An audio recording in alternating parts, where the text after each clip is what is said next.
Hello and welcome to Soap Secrets. Joining me is Claire Rock. Hi, Claire. Hi, Hannah. Right, we're going to start with Corrie because, well, we always do, and what's to change in 2022, frankly. What a Christmas it was on the street. It was great, wasn't it? It was absolutely fabulous. I hope you enjoyed every minute of it. I did, but you know what? They're not resting on their laurels. They never have, even during COVID, because the new year is going to look good, isn't it? Because it's starting with a bang. It's starting with a couple of big bangs, actually, really, really big bangs. So just to remind ourselves, if we cast our minds back to October when Kelly was found guilty of killing Seb and Corrie was found innocent, an upset Abby had a one-night stand with Imran and then she disappeared when she went off to get the gun and work out her next plan of action when she was planning to kill Corrie. Wow. Well, Hannah, what do you think is going to happen? I don't know. That night comes back to haunt her when she thinks she's pregnant. Oh, my goodness. Yes. And she tells a shock to Imran. Of course that happened. Yes, and she knows it's Imran's because she disappeared. So she knows it's not Kevin's. Oh, no. Does she tell him? Oh, she does tell him. She does tell him, yes. What does he say? Well, he's just as shocked as she is. Really, really shocked. So a pregnancy would hurt so many people at this point. If we remember, Toya, Imran's partner, knows he had a one-night stand, but Toya and Imran have struggled to conceive and after much heartache decided to start fostering. So that would really hurt Toya, I think, quite a lot. You know what? I mean, I've got my crystal ball out. I really have this year. And now I can see them suggesting that they take that baby as their own. Well, that's such a soap thing to do, isn't it? It is.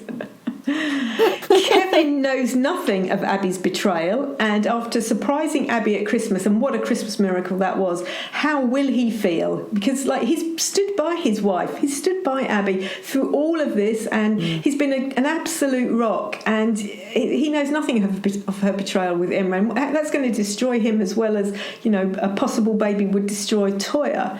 And then there's Abby herself. She's been a drug addict. She's a recovering drug addict. Seb, her oldest child, was murdered while her twins were taken into care. So Abby wonders if she is actually mother material and whether she would actually be able to keep any baby. Maybe social services would step in. So what will the pregnancy test reveal? I think I've got it right. You watch this space. Let's see. I can see this being like a gift handed over and their baby, and then it'll become really difficult to see each other in the street, and it'll become difficult for Kevin, and this is just never-ending possibilities here. It's got legs, probably, this one. It's got legs. Imran's quite attractive as well, isn't he? He's hot. He is hot. Yeah, I can see why they all like him.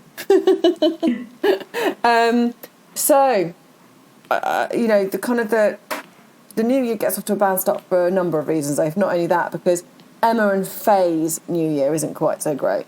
No, it's the morning after New Year's Eve, and both Emma and Faye have been at a party, and a sober Faye drives a drunken Emma home. Now, this is really important because Faye is a learner, and as she's driving home, they hit an elderly gentleman called Ted. Luckily, he's okay. They say, oh, my goodness, and they get out of the car and help him home. They take him home and make him a cup of tea. But after bumping into Imran, he tells them that the responsible driver with a learner, if you're in a car with a learner, even if you're not at the wheel, you need to be sober. Is that true? Yes. I didn't know that. I thought if you'd passed your test, you'd passed your test. I didn't realise there was any kind of... But so a learner hasn't passed their test, have so they? she's still a learner driver. It's not just learning. Oh, yeah, she's obviously. A learner driver. I did know that part. So the responsible driver in the passenger seat must be sober. Yes. And, if there is an accident, which there has been, it could be very, very serious. So just what have these two girls got themselves into? I think this one's going to be a runner in January as well. It's quite an interesting story. That's awful. I know. Okay, so moving on to Emmerdale. Vanessa is back. Yes, we last saw Michelle Hardwick, who plays her, 18 months ago when she went off on mat leave. So she had a nice long mat leave. Now, just to recap for the fans, of course, Vanessa had been fighting bowel cancer, and she went to stay at her mum's while she recovered. So that's where Vanessa's been. And her relationship with Charity foundered during this time, and Charity has finally been getting serious with and loved up with Mac. Now, you and I like Charity and Mac as a couple, don't we, Hannah? We do. We do. We think they're okay. And the fans also like them, really, really like them. So they make a great couple. So I'm hoping Vanessa's not back to split them up. You see, you've got your crystal ball out too, haven't you? You know, I'm really hoping that. So, of course, Vanessa is a little shocked when she walks back into the village, and the very first people she sees are Charity and Mac declaring their love. How awkward is that? Very awkward. It is. Charity is thrown, because her ex-lover's back in the village, saying that she's staying there, and she decides she wants to see little Johnny, Vanessa's son, because Charity actually adopted her. Charity adopted little Johnny. So, and Vanessa is messing with her sister Tracy's relationship. Everything's kind of intertwined. So, as we know, Vanessa and Tracy are sisters. And Tracy threw out Nate over his cheating just before Christmas. She's upset. Tracy's upset that he hasn't come round to see daughter Frankie. But Vanessa actually stopped Nate from seeing his daughter. How will Tracy feel when she discovers that Vanessa has lied? The web of lies. It is. That one's there's a lot in that storyline, so do watch it, because there's going to be a couple of shocks which I'm not going to give away, because you're just going to go, oh my goodness. Yeah, it looks like it's one that's quite sort of twisted and contorted, and lots of people involved. It is. Love is always twisted and contorted, isn't it? Especially in the South. It is. And of course, it's war with the Dingles, between the Dingles and the Chapmans this time. Yes. At Christmas, we saw Kane was furious that Ellis left Belle and his son Kyle alone in the cold forest when he abandoned them on their picnic.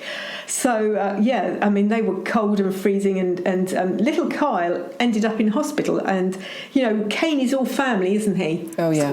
He's all family. He's also not someone you want to cross, would you, Hannah? Would you want to cross him? Absolutely not. He has form. He has massive form. And we saw what he did to Al. He took him into a boot and threatened him with what Al thought was a gun. When Al was messing with Chaz. So this is now Ellis has messed with Kyle, Kane's son. So he goes searching for Ellis, and in another kidnap in the boot type of act, so Ellis gets bundled into another boot of the car. Kane drives him to the moors and abandons Ellis in the freezing cold. Will he survive? That's a bit of a... That's really interesting, that one, because Kane's actually never killed. No, but he got pretty close to it. He's got very close to it. He's basically giving him a dose of his own medicine, essentially. Yes. But, the moors are dangerous places to be in the cold. Yeah, absolutely. Okay, moving on to Hollyoaks. More drama here, of course. It's January, and after the overindulgence of Christmas, everyone is trying to get fit, like we all are. Yes. And Maureen recruits Misbah to help be her workout buddy. Yes. You always need a workout buddy. That's quite a good thing, actually. You know what January is like? People do dry January, and it's New Year, New You, isn't it? It is, New Year, absolutely. You. When we all give up alcohol and you get fit and... I don't know, tidy up your wardrobe and change lots of things. So I was hoping that 2022 would be a better year for Misbah. I really was. She's a great character, and she's had a really difficult 2021. And while she's got a new friend in Marnie, D.S. Cohen shows up with a shocking update on Misbah's case against her rapist Ali. What's gone wrong? What has gone wrong? You tell me. You're not allowed to tell me. No. Okay. I don't know what's gone wrong. Well, it's going to be something's gone wrong with the case, whether someone's dropped out, whether, Yeah, but there's going to be a twist. There's a big twist, I think. It's not just going to be something straightforward. No. And finally, Darren, well, we didn't think he was going to, but Darren did escape from the kidnappers, Maya and Ethan. He did. I didn't think he was. I thought he was there for the duration and perhaps all of January, but he's not. He has escaped actually from the confines of his kidnap, but I don't think he's escaped from his kidnappers because they're still in the village and threatening him. Now, while Darren was kidnapped, his wife Nancy discovered she was pregnant, so he's desperate to catch up on all that he's missed, because it's a big thing, isn't it? Dad's going with, for ultrasounds and appointments and going to birthing classes and all of that, so that's massive. So he starts dad training. Isn't that lovely? Oh, that's very sweet. It is. But things are not good for Darren because Nancy doesn't believe he was kidnapped. And Darren asks Ethan for proof that he held him hostage. But with Maya and Ethan still threatening Darren and his family, things take a turn for the worse when Nancy has cramps and Darren rushes her to the hospital. What do you think happens at the hospital, Hannah? Is he finding out that Maya is pretending to be a midwife? Yes. Isn't that scary? As you do. Oh dear. This is Hollyoaks. I just they have such great writers. So Maya is pretending to be a midwife, and to spare his and Nancy's lives, Darren makes a shocking confession to Maya. But will it be enough? Probably not. Oh, it might be. I have to wait and see. They're obviously this couple, Maya and Ethan, are really horrible, and they've got big plans. This is, in a way, Darren might not be locked up anymore, but he's still under their thumb, isn't he? Yeah, I think it's a sort of a storyline that, despite him being kind of let go, and it's not going to go anywhere. This is one that, like you'd say, it's got legs. It's got legs. Now, EastEnders, does it have legs? Because last year was not the best of years for EastEnders, I didn't think. It just sort of just feels a bit.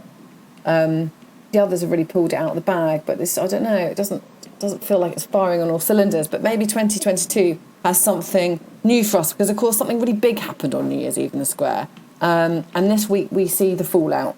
Yes, we do. We can't. I don't want to spoil it because this podcast goes out before New Year's Eve. But you're going to really enjoy what happens New Year's Eve, and all this week there is the fallout from that. And this storyline is going to dominate in the coming months, not just in January. I think it's going to run longer than just 1 month. But this week, and this is quite shocking, really, for EastEnders, because they're going out for a night and they're not going to have it in the Queen Vic. They're actually heading to the Tube to go up west, as they say, up west. Up west. Up west. Big night out. It's a big night out. I hope they've got their COVID pass. And so Ben, Callum, Stacey, Eve and Ash, they head out. But something terrible happens on the way to the Tube. So you guessed it, they haven't made it out of the Square. Of course they haven't. They'll all get a nosebleed if they leave. That's all I can say. Something big, terrible happens on the way to the Tube. It's really big and it is unmissable. So you really... EastEnders are coming back with a bang. I like it. Yes, as it should be. Then there's some... but of course, all wrapped up in this is that Suki... As the Square deals with this big catastrophe, Suki is in bits because she'd earlier argued with her daughter Ash. Now, Suki and Ash don't have the best relationships. Her daughter Ash is gay, and Suki has unresolved feelings for Honey, shall we say. So that's quite interesting. So she confides in Honey about the hurtful comments she made to her daughter, and Honey tries to get Suki to open up about her inner turmoil, but this backfires. Now Suki goes out on the prowl and she wants to make a point, so she goes out on the prowl and she picks up Peter for a night of age gap passion. Age gap passion. Now this isn't the first time they've had some age gap passion. This is the second time, so this is a revisit. But they kept it a secret last time. That's the difference. They did keep it a secret the last time. But will their hookup stay secret this time around? And is that the only romance this week? Well, I'm hoping not. This is a lovely little storyline because the Taylors are my favourite family because they're real. They're really, really real. Yeah. And, Karen's lovely. When she finds out that Gray killed her daughter Chantal, all bets are off as to what she's going to do. That is the scene you're going to want to watch what Karen does, and you're going to want to watch what Shirley does when she finds out Gray killed Tina, because those two ladies are the matriarchs of the square, and when they find out that information, it's going to be cracking. Yeah. But this week we see Karen. She's been a bit softer, perhaps. There's a leak in Mitch's room at the tailor's. Now, Karen and Mitch were married, and then he got together with another lady who passed, and Karen is bringing up their daughter. So they're not actually together, although they're all living in the same house. So there's a leak in his bedroom, and he's relegated to the sofa, which he has to share with the dog Banjo. That must be, I bet the dog snores and slobbers, and he won't be getting a lot of sleep, will he, Hannah? No, he definitely won't be. So he's not getting much sleep, and Karen finds him sleeping in the laundrette, which actually, the laundrettes are quite warm places, aren't they? Because, yeah, quite nice and warm with all that hot water and stuff going on. But yeah, stuff, dryers, that kind of thing. That's really hot. That makes them quite warm. Feeling sorry for him, Karen gives in and says he can share her room. Will love be rekindled? Maybe it's that would be quite nice, wouldn't it? Yes, because I think they make a lovely, lovely, lovely couple together. Yeah, they do. I think it'll be a really nice thing. Well, EastEnders, you're back with a bang. Thank you very much. That's it for us this week, but we will be back next week. Happy New Year to everybody. And the soaps, as I say, are back with a bang too. Thank you for listening.